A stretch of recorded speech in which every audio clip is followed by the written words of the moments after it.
Stock delisting जैसा नाम से ही स्पष्ट हो रहा है कि किसी भी शेयर की स्टॉक एक्सचेंज से हटने की प्रोसेस को स्टॉक डीलिस्टिंग कहा जाता है।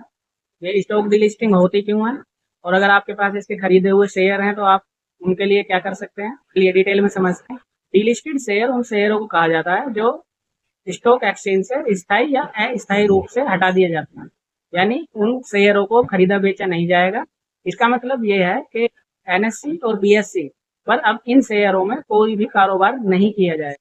ये सारा प्रोसेस सेबी की निगरानी में होता है और स्टॉक के डीलिस्टिंग होने की जो प्रोसेस है वो स्वैच्छिक हो सकती है या अनैच्छिक हो सकती है, वॉलेंट्री और इनवॉलेंट्री हो सकती है।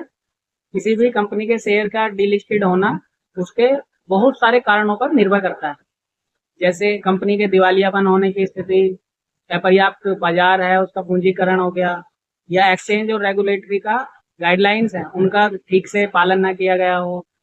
तो इस तरह से कंपनी खुद से डिलिस्ट हो जाती हैं या उन्हें सेबी द्वारा कर दिया जाता है। अब सबसे बड़ा सवाल ये उठता है कि अगर उस कंपनी के शेयर आपके पास खरीदे हुए हैं तो अब उन शेयरों का क्या होगा। तो इसमें कोई भी घबराने की बात नहीं है। सेबी द्वारा जारी गाइडलाइन में ये ऑप्शन मौजूद रहता है, कोई भी कंपनी या तो अपनी मर्जी से डिलिस्ट हो जाए या उस कंपनी को मजबूर किया जाए।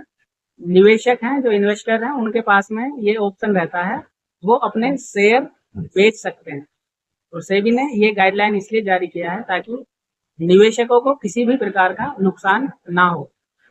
जब कंपनी बायबैक की घोषणा करती है तो आप उस समय बाजार से बाहर निकल सकते हैं या उस कंपनी को बेच सकते हैं। तो आई होप आपको स्टॉक डीलिस्टिंग का प्रोसेस क्लियर हुआ होगा। फाइनेंस और मार्केट से जुड़ी इसी प्रकार की और भी बारीकियों के लिए आप चैनल से जुड़े रहें। सब्सक्राइब, लाइक, कमेंट, शेयर करना ना भूलें। नमस्कार।